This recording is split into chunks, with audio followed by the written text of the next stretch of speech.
back into crabbing, see if we can get that back in our diet, and also trying something new. One of the things we gotta be really careful with is kind of having a balanced diet. And so one thing we're gonna add into our diet today is some seaweed and some bull kelp. With making our own salt, we don't get a lot of iodine, which is normally added to table salt, because most people don't get enough. So kelp is high in iodine, which is good for us. And we're a little less worried about it, but also high in iron, which is good and be added to our diet as well. So we're gonna head out, set some crab traps, and get some kelp. And Stef and I are gonna have a little cook-off this week.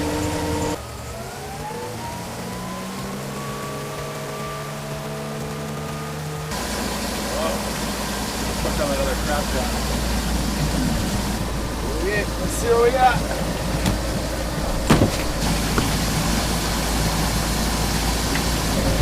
That buoy went underwater though. So I think with the storm our crab trap got dragged, and this is probably a really old crab trap or buoy that's been stuck on the bottom underneath, because that does not look like it's been floating on the surface. That's crazy. I don't really want to lose it, so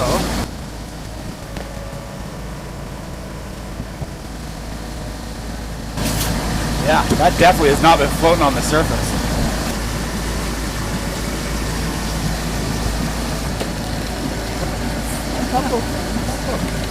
Look at that.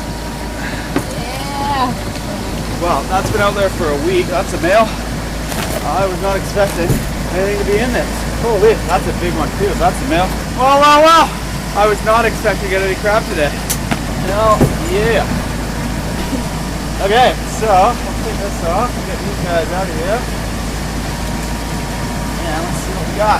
So that guy's a male. I think we showed you guys in an earlier episode, but if it's got the pointed V, that means that's a male. That's huge. That's well over 6 inches. So put them on their back and fall asleep after a little bit.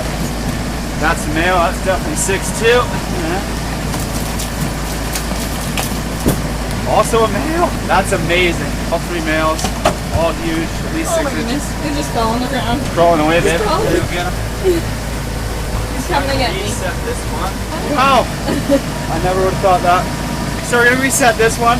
We've got our turkey scrap from over the holidays, so that's going to be some nice stinky guts and turkey feet and things like that that have been sitting in our downstairs fridge for, God, what's the date today? 31st, 6 days, so that's going to be nice and stinky. So I'm going to try and do this all over the back here. We're going to get some in the bait can, then we're just going to toss the rest in here.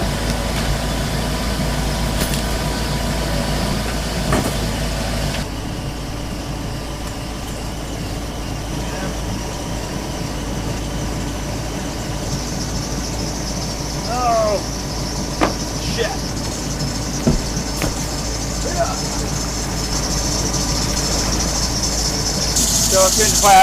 We lost our cat there. We're going to pull this one up first because we're dragging that. And we'll see if we can find the owner too. It looks like it may have a commercial number on there. If we can track that down and find it, we'll get back to him. Well, I wonder if this is going to be an old commercial one that's got more than one trap on it.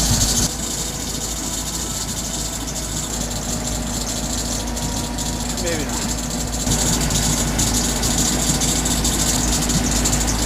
See if we can get a number off of it. This is a commercial one. They've got 4 or 5 traps on each line, and I'm not about to pull all that up. Nor do we have room for it on the boat anyway, so we'll see if we can find a number off there and let them know we found it.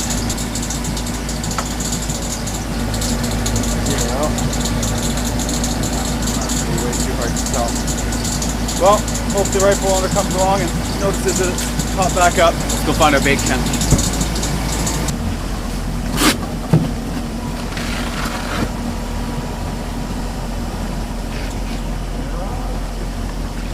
Got it. Okay, back in business. Well, it's good to know the crabs had trouble getting out of there. Nicely. Now, I'm going to dump a bunch of the other stuff in there. Tomorrow, that should be stacked crabs.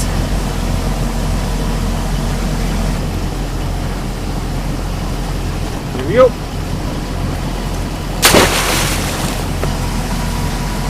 Oh, some guts for the seagull if he makes it.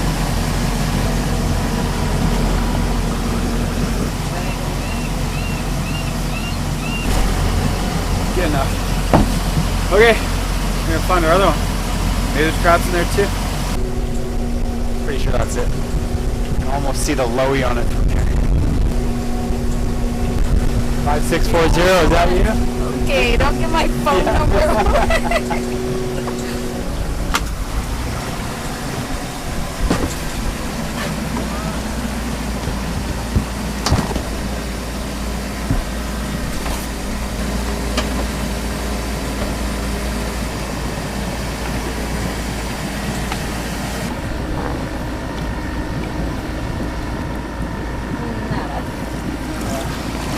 Well, that'll be why. Oh well. That'll explain that, won't it? Nothing laying around in there. Well, boy, and that's normally way more bait than we'd use, but it's so stinky in our fridge we had to get it out of there. So normally you wouldn't put that much in a one trap. And some of it's gonna float out, but I don't. Oh, my God. That's bad even for me, babe. Better, that's all locked in. Look at all the oil coming off the fish oil or turkey oil. That's what you want. The crabs will come for that.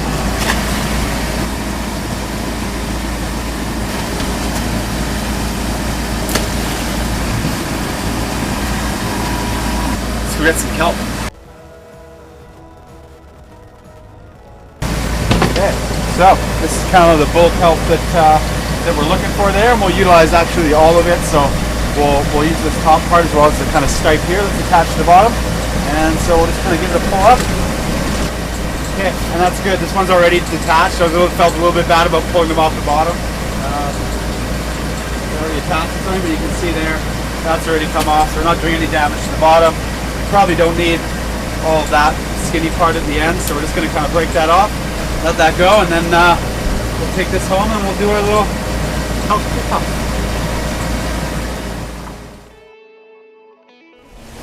So not a very nice day today, but we're here grabbing our strap trap.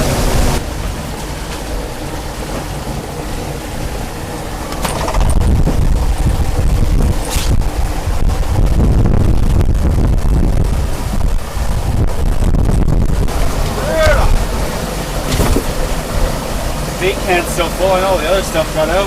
We're chicken bones. Turkey bones, I should say. And yes, a lot of this stuff will float out. The bait can still got stuff in it, so.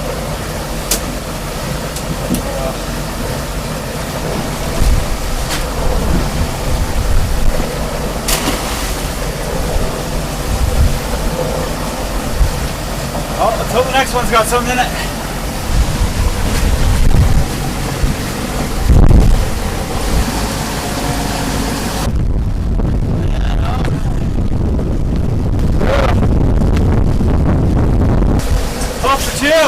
Not a good start to the new year.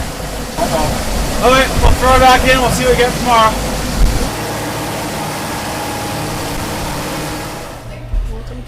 Action. Boom bap, baby. For my dish, for the kelp cook-off, I decided to do thinly sliced rutabaga, some shaved carrots, garlic, and some jalapeno, and then the kelp, which I'm gonna thinly slice. And see how that goes. I'm gonna probably use the air fryer for the rutabaga. I'm not quite sure yet. I'm not great at cooking, so please bear with me. This should be interesting. So here we go. I'm gonna start by washing the vegetables because that's important. Okay. Like I said, I'm just gonna thinly slice it.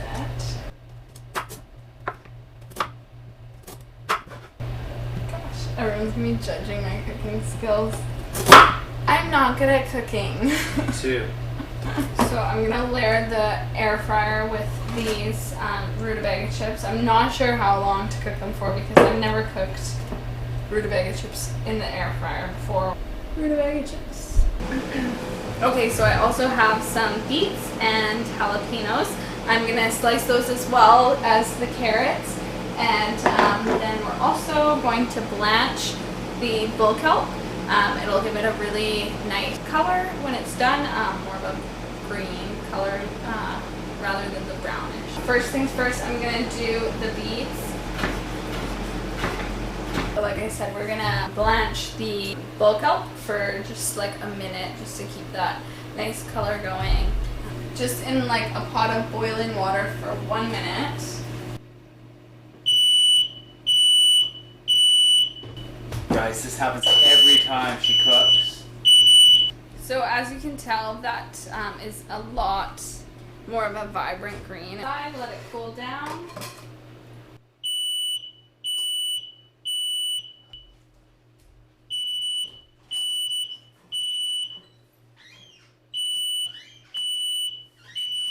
Also want to do some garlic just for seasoning. I doubt Chris will put garlic anywhere in his meal.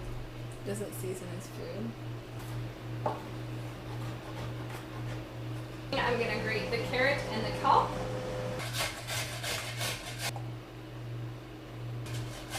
And then we're gonna grate the kelp.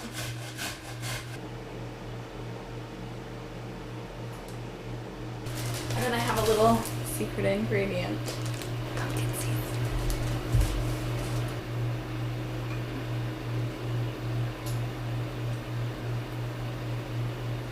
So the idea was more that it would be like nacho kind of thing, but the chips are very small. So we're just gonna roll with it. So we'll put a little bit of carrot on top. Next layer will be seaweed or bull kelp. And then we're gonna do some shredded beet. This just looks like a mess. And a good amount of jalapeno for a nice little kick. And to top it all off, we'll take that garlic. Okay, I'm done. And this is the final product. Not super pretty, but we'll see how she tastes. Okay, we're doing it? We're doing it. What do you call your dish, man? It's Lovin' Off the Land's version of nachos. Oh, kelp nachos. Kelp Okay. nachos. So I'll explain the dish to you. Oh, if you'd please. like. Thank you. So I did some like fried rutabaga in the air fryer, Yep. and then grated carrot and grated bull kelp. Mm-hmm. And then we have some shredded beets and cubed or cut, I don't really know the term for it, jalapeno. Yeah. And then we have pumpkin seeds on top and garlic on top, fresh garlic. Yeah, actually, it looks Enjoy. delicious. Yeah, thank you. I don't think it does, but thank you. I didn't mean to say actually looks delicious. It does look delicious. Not bad. Not bad? Rutabaga works all right, yeah? Mm-hmm. And the spiciness. Mm-hmm. Jalapeno. That's great. I mean, I wouldn't really say you featured the kelp, but, you know. I did it. Yeah, I did. I think that was your plan, wasn't it? Mm-hmm. Yeah. But you still taste it in there. You still get that like fresh, like sea taste. It's okay, though. Thanks, babe. Is kelp as bad as you thought it would be? Well, it's not straight kelp, so. That's true. Nice healthy appetizer. Yay. That was so good, actually. So out of 10, what would you give this? Okay. Ooh. It's I don't want to be mean, but I don't want to be too nice. I'd give it an 8, which is higher than I thought it was going to Really? be, to be honest. Yeah. Wow. Yeah, 7.5, 8. So, if you ordered this... You're going to be offended with that. No, that... I would have been good with a 5. Oh, Joe. So if you went to a restaurant and ordered this, how much would you pay for it? As an appetizer? Mm-hmm. It was small. There's not a lot of like value items in there. Kelp's obviously not expensive. Fancy restaurant, something like that. $12. Woohoo! Do you want $12? Is that what you're getting at? Always after the money, I tell you. Don't say that. I'm already younger than you.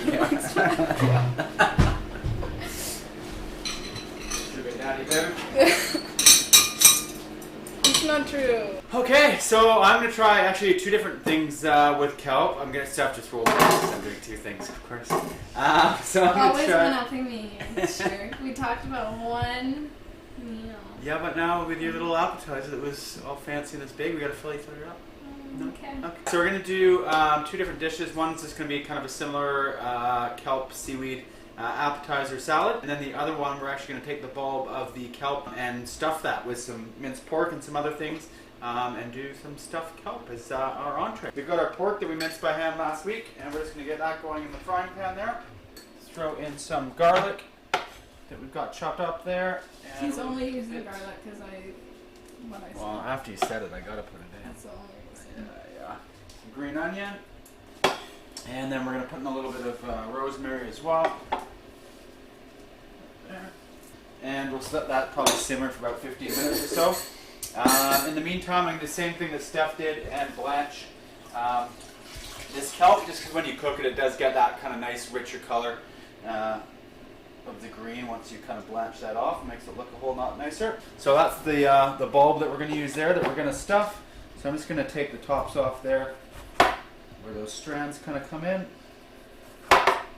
Get rid of those, and I'm just going to cut it off right at about that. And then you can see there, we're going to stuff that whole thing, and that's going to be our stuffed kelp. So we'll just get that in the water, blanch it for a minute or so. It doesn't need long, but just to kind of, it's more aesthetic than anything, to be honest. And we'll just give that one more minute. One of the things we're going to start doing, actually you can start cutting up the seaweed salad. So we've got kind of more of our ribbons here, and we're just going to kind of cut those into fine strips on here that we're going to start from our salad. So if you fold them over, it's just a lot easier, you'll do a lot less cut. You just want those nice and thin as you can get them.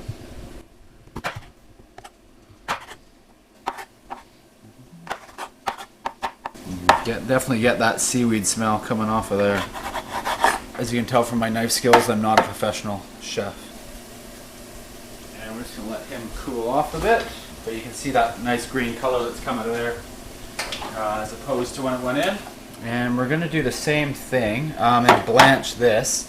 But what we're going to do is put some stevia leaves. This is like our sugar substitute that we've been using, so to give it a bit more of a sweet flavor and take some of that seaweed flavor out of it. We're going to put some stevia in the water as well, and hopefully that'll give it a bit more of a sweeter taste before we add some spice to it.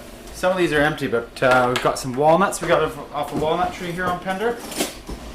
And I think that's one of the things a lot of people have been concerned about our diet and are we getting a balance of everything, but I feel like we've done a pretty good job between vegetables. We've got tons of fruit that we foraged with blackberries and peaches and apples, hazelnuts and walnuts, seafood, seaweed, poultry. So we've got quite a good mix of things that we've got going into our diet here to kind of make sure we keep that balance that we need. And so we're just going to put one of these on top of the salad just to give it a nice bit of kind of crunch on there as well.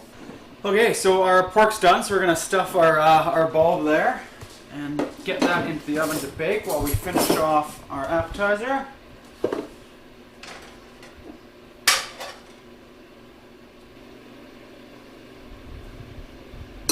Okay, we'll throw that in the oven. I'll tell you how long to bake it for, but I've never done this before, so I'm not sure. We'll start with 20 minutes or so and see how it turns out after that. And that's on 350, so we'll leave it for about 20 minutes or so. And we'll strain our seaweed that we got for the salad. And as you can tell, same as before, you've kind of got that nice, much nicer, greener color that's coming out of there now, which is good. So we'll get our seaweed into the bowl there. So we're going to grate a few of our funky looking carrots that we get out of our garden there.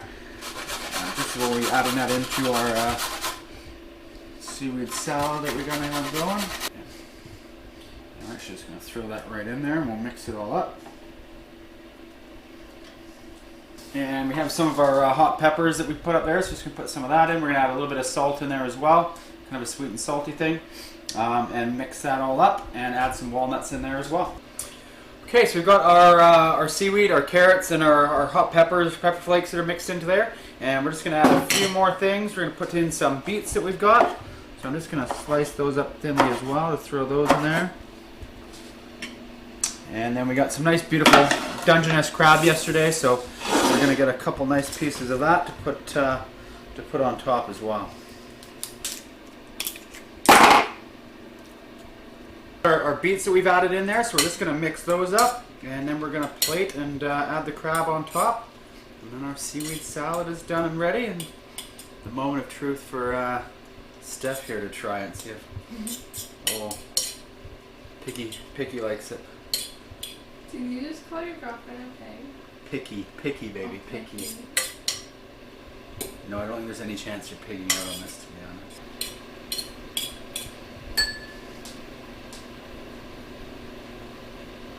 We have seaweed and crab salad.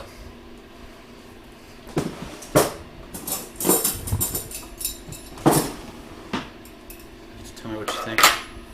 So I'm gonna add a little salt on there as well. I'm gonna add a lot of salt. You add a lot of salt? Okay. Alright, this is a pretty good seaweed salad. I don't think it's gonna be a bad seaweed salad. I just don't like seaweed salad. Well, I already don't like salads. So. yeah, true. Okay, go for it. I don't want to. It makes me really angry. It's putting me in such a bad mood. Shocker. Mm-hmm. Get some crab with it. Get some crab with it.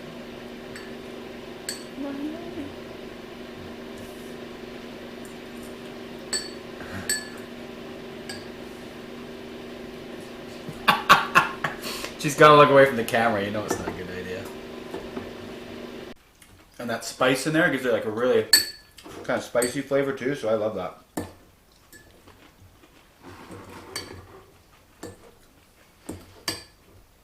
And very healthy for you. Yeah, I bet it is. Are you gonna finish it? Mm-hmm. No. No, I'll finish the walnuts though. Honestly, it's, for someone else, it'd be like really good. It the tastes are there. They're just not my. It's not your taste. My taste, not my thing. But I appreciate it. That's spicy.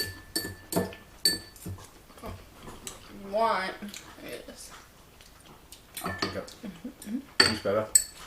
Thank you. Good work, babe. Thank you. You tried. Maybe I tried. Okay, I have no idea how this is going to be, but our our kelp bulb is baked with the pork that we've got in there, so it's quite hot. It came out. We'll see how. I'm just going to cut it in half and plate it here, and just see how that turned out. You could do this as a main and serve it with sides, or just kind of do it as an appetizer. But that is our stuffed ball of kelp. Steph, you want to give it a go? I'll let you. You let me try it? Yeah. Okay. Whoop. And a part it is. I maybe could have baked for a little bit longer, but it's not bad. Honestly, you mainly get the flavor of the pork too. From baking it, there isn't a lot of a ton of flavor from the kelp, but it's super good for you. And if it's got that different flavor in it, not bad at all. Ready for a bite? Kind of smells like dog food. Babe, I just made this. I don't like that face. I'm kidding, I'm kidding. So it's not bad at all. It's crunchy. You really tried. Like, I'll give you that. Okay. It's good. It's crunchy. There's not much flavor to the ball of kelp. I mean, I think with kelp, that's almost what you want, if Right? you can, is to get that nutrients out, and if you can kind of get some other flavors, not to overpower it, but to Yeah. kind of do that so it's not like an overpowering seafood taste, and we get our greens and our nutrients. And Someone that has access to more, like, seasonings, like yeah. paprika and I don't know, garlic powder and that kind of stuff. I feel like you could totally do a lot something more with it. super cool with this. But yeah, it's good. Cool. Yeah, good. Yeah. Well, I'm glad You did a good job, I'm babe. glad you didn't throw it up. Wow. That was my goal with this. Who won, me or you? Stuffed kelp. I don't know. What do you think? What's your vote? Well, since you decided to do two. I don't know. I'm not gonna lie. I kind of liked your dish the best. Really? Yeah. Aw. Yeah. Thank you. I think Honestly, yours was very innovative. And, I like the seaweed salad too. I know it wasn't your favorite, but I think because you didn't want necessarily that kelp flavor, you did a good job of like kind of building hiding that it and into masking it. Yeah, totally. building that into a dish. But Yeah. I'd say we did a really good job. yeah. Something Okay. interesting, something different we tried. So. We got some nutrients we hadn't been getting before, or more of things we needed. So there you go. Success. Kelp. We knew. Cool.